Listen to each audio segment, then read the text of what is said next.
सभी को सलाम, नमस्कार, आदाब, सत श्री अकाल, जय हिंद, जय भारत। एक छोटा सा सवाल है और बहुत छोटी सी लाइव में रखूंगा।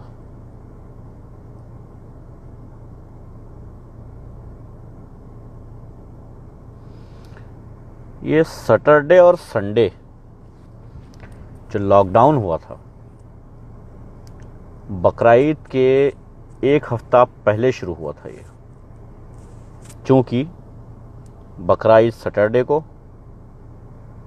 और आशूरा 10 मुहर्रम संडे को पड़ रही थी।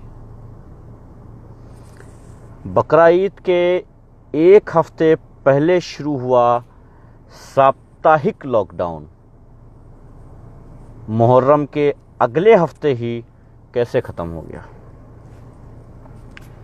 जो लॉकडाउन या जो कोरोना, वालेकुम सलाम भाई, सभी को वालेकुम सलाम भाई, जो कोरोना सैटरडे संडे को भारी पड़ रहा था। लॉकडाउन इसलिए रखा गया था कि संडे छुट्टी रहती है, सैटरडे छुट्टी रहती है, ज़्यादा लोग भीड़ बनाएंगे, निकलेंगे। क्या वो छुट्टियां भी ख़त्म हो गई हैं लॉकडाउन के साथ?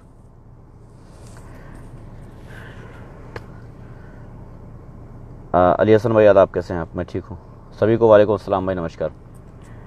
आखिर सच्चाई सामने आ ही गई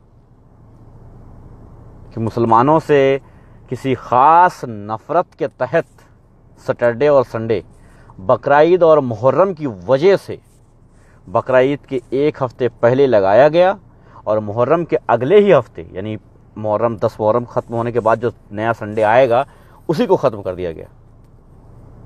है ना कुछ गज़ब की बात। एक बंगाल की वीडियो थी उत्तर प्रदेश के सीएम की, जिसमें उसने कहा था कि जो है बंगाल में किसी मूर्ति का टाइम बदल दिया गया था मुहर्रम के जुलूस की वजह से। तो उसने जा करके वहाँ कहा था कि हमने अपने अधिकारियों से कहा कि मुहर्रम का रास्ता बदल दो, मुहर्रम का टाइम बदल दो, मगर पूजा उसी वक्त होगी। ये नहीं कह रहा हूं कि पूजा उस वक्त नहीं होनी चाहिए थी और मुहर्रम उस वक्त होनी चाहिए थे, मगर मैं ये ज़रूर कह रहा हूं कि दोनों को साथ में लेके चलने वाला इस प्रदेश को चाहिए, या एक को उठाकर और दूसरे को दबाकर चलने वाला इस प्रदेश को चाहिए। मर्जी आपकी है, आप हिंदू हैं, मुसलमान हैं, सिख हैं, ईसाई हैं, फ़र्क नहीं पड़ता। नफ़रत करने वाला आखिर किसी प्रदेश का मुख्यमंत्री कैसे हो सकता है, और हो सकता है तो वो हालात क्या पैदा करेगा, ये आपको समझना होगा। वालेकुम सलाम अली गदीर भाई, कैसे हैं? जब तक आप इस बात को नहीं समझेंगे तब तक आपको हमेशा हमेशा यही करना होगा। हमेशा हमेशा आपको नीचा दिखना होगा, हमेशा हमेशा आपको नुकसान उठाना होगा। छोटी छोटी पार्टियों में बढ़ जाने की वजह से आज आपका हाल देख लीजिए, क्या हाल हुए। एक छोटे से समाज सेवी से लेकर के एक बड़े डॉक्टर तक इस प्रकोप से बच नहीं पाते हैं, क्योंकि उनके नाम के आगे मुसलमान शब्द का इस्तेमाल होता है। मर्जी आपकी है, अगर अब भी नहीं समझे तो फिर कभी मौका भी नहीं मिलेगा समझने का। अगर अब समझ गए तो फिर इस नफरती चिंटू को भी कभी मौका नहीं मिलेगा आपको नीचा दिखाने का।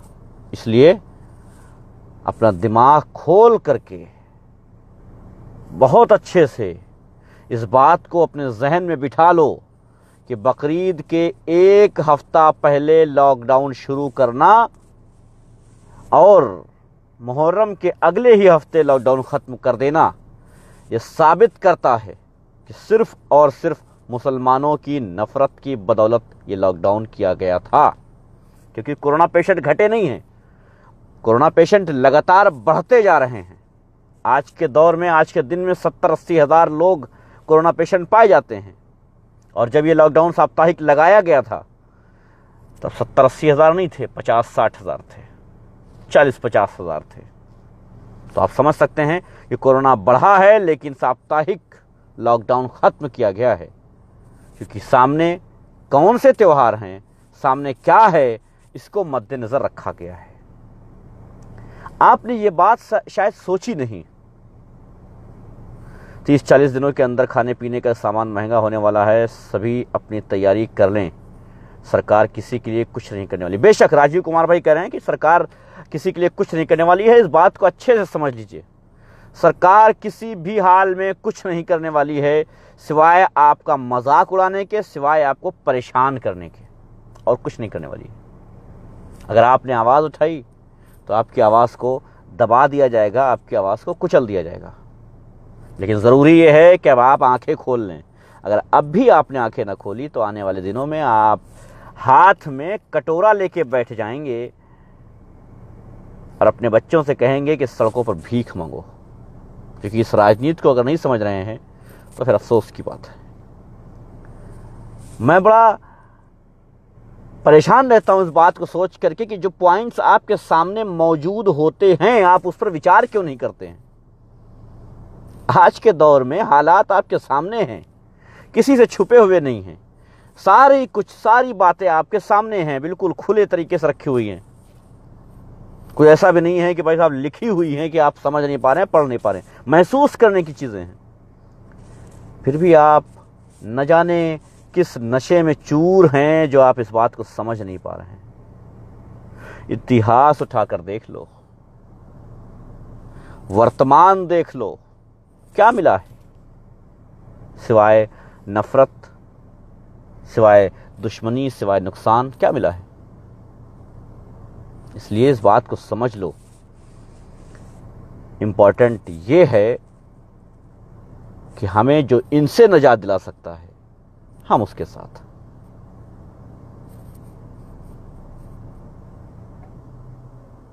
समझ रहे हैं? हमें जो इनसे निजात दिला सकता है, हमें उसके साथ जाना चाहिए। हम आज के वालेकुम सलाम भाई, हम आज के दौर में क्या करते हैं साहब, हम फला पार्टी में जाएंगे, हमारा यही है, हम फला पार्टी में जाएंगे, हमारा यही, हमारे नेता ये। अरे भाई, ये मुझे बता दो, सिर्फ और सिर्फ इतना बता दो कि आप जिस पार्टी का नाम ले रहे हैं, चलिए मैं भी आपके साथ हूं, आप जिस पार्टी का नाम लेंगे मैं उस पार्टी के साथ हूं, लेकिन मुझे बता दीजिएगा कैसे वो पार्टी रोक सकती है भारतीय जनता पार्टी के इन नफरती चिंटुओं को। कैसे? खास करके मुसलमानों से सवाल कर लेता हूं। सचिन शुक्ला जी कह रहे हैं भैया जी कुछ अंधभक्त हैं अभी भी, उन्हें कुछ नहीं दिखाई देता। बिल्कुल सही कहा आपने, अंधभक्त हैं और उन्हें नहीं दिखाई देगा। मैं सबसे ज्यादा मुसलमानों की बात करता हूं यार। मुसलमानों को पता नहीं मैं क्यों बात करता हूं, नहीं करना चाहिए मुझे, लेकिन मैं करता हूं। बताओ, है कोई राजनीतिक पार्टी है जो आपको फायदा दे सके? आप कहेंगे साहब नहीं। बेशक, फिर एक कहावत है, या मैं क्रिकेट की भाषा में आपको समझाने की कोशिश करता हूं, उसके बाद रखता हूं। चोर पर मोर, टीवी पर शोर और नेता काम चोर। बिल्कुल सही बात है। मैं एक क्रिकेट की भाषा में आपको समझाने की कोशिश करता हूं, उसके बाद निकलता हूं। नमस्कार भाई। टूर्नामेंट होता है, जो लोग क्रिकेट खेलना जानते हैं वो लोग जानते होंगे। टूर्नामेंट होता है, और अगर कमेटी अपनी जीत चाहती है उस फाइनल में, लीग मैच से जब टूर्नामेंट शुरू होता है, लीग मैच जो उसके होते हैं, अगर कमेटी ये चाहती है कि इसका फाइनल मैच मैं ही जीतूं, फाइनल मैच मुझे ही जीतना है, तो वो क्या करती है? पहले बड़ी बड़ी टीमों को टकराती है, पहले बड़ी बड़ी टीमों को टकराती है, और उन बड़ी बड़ी टीमों में जो थोड़ा सा कमजोर होती है, उस टीम को सपोर्ट करती है कमेटी। जैसे भी करे सपोर्ट करती है ताकि वही जीते। जब वही जीतती है तो फिर कमेटी फाइनल मैच उसके साथ खेलती है, और चूंकि वो कमेटी है, जीत लेती है। चूंकि वहां पर उसकी जीत आसान बन जाती है। अगर आप किसी से जीत नहीं सकते हैं तो कम से कम उससे लड़ाई को आसान करना सीखिए। जब आप उससे अपनी लड़ाई को आसान करना सीख जाएंगे तो फिर आपकी जीत तय होगी। अब आप सीधे चाहते हैं कि हम जाके हाथी से टकरा जाएं, जाहिर सी बात है हार के आएंगे। कोशिश ये कीजिए कि हाथी से हम उसको टकरा दें जो फाइट कर सकता है और जीत सकता है, और हम उसको सपोर्ट करें, उसकी ताकत बने ताकि वो उसे हरा सके। उसके बाद हम उसको हरा देंगे।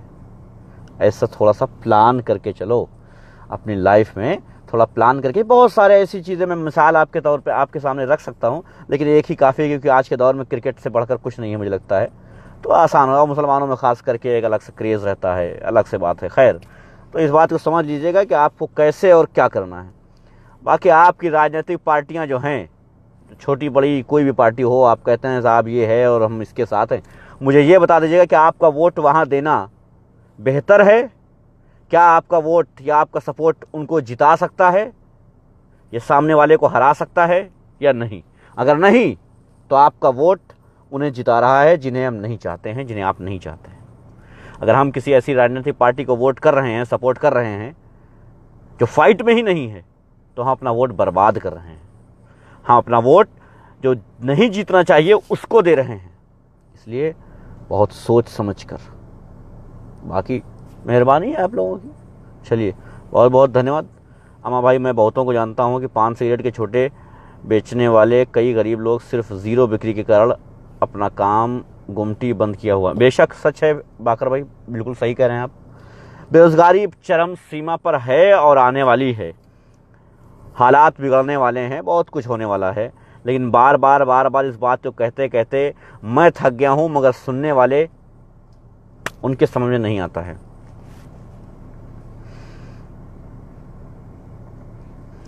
संजय जी कह रहे हैं, भाई मैं तो गवर्नमेंट कॉलेज में जॉब करता हूं, पर कब लात पड़ जाए इसका कोई भरोसा नहीं है, क्योंकि आजकल हालात भी ऐसे बन चुके हैं। इसलिए मैंने गांव में खेत वगैरह की सफाई करना शुरू कर दिया है। क्या पता भविष्य। सही बात है, बिल्कुल। अब तो गवर्नमेंट जॉब में भी भरोसा नहीं रह गया है, कभी भी आपको निकाल सकते हैं, है ना। उनकी मर्जी है, जब चाहे तो उठाया के फेंक देंगे, बैग जाओ भागो, वो दिन गए। हसन राहिल भाई कह रहे हैं, भाई क्या बोलूं, उनसे तो मेरी ठनी है ही है। देखते हैं जीत किसकी होती है, सत्य की या सत्ता की, देख लेते हैं। चलिए, बहुत बहुत शुक्रिया आप सबका। ख्याल रखिएगा इस बात को। आपको ये सोचना है कि हम इनको हटा कैसे सकते हैं, इनको हरा कैसे सकते हैं, ये इम्पोर्टेंट है। हम कैसे जीतेंगे ये बाद में सोच लेंगे, पहले इनको हटा कैसे सकते हैं, इनको हरा कैसे सकते हैं, ये सोचिए। नहीं 100% तो कम से कम 10% आपकी जीत तो हो ही जाए। 100% अगर नहीं जीत सकते हैं आज के दौर में, तो कम से कम 10% जीत के लिए तो तैयार हो जाइए। चलिए, बहुत बहुत शुक्रिया। शुक्रिया चेतन भाई, थैंक यू भाई। सरदार भाई लोग जितने होते हैं, उनके जो मैसेजेस मुझे मिलते हैं, मैं शुक्रगुजार हूँ इस कम्युनिटी का कि हमें सबसे ज़्यादा ताकत देने वाले, सबसे ज़्यादा एनर्जी देने वाले ये लोग हैं, इस कम्युनिटी के लोग हैं।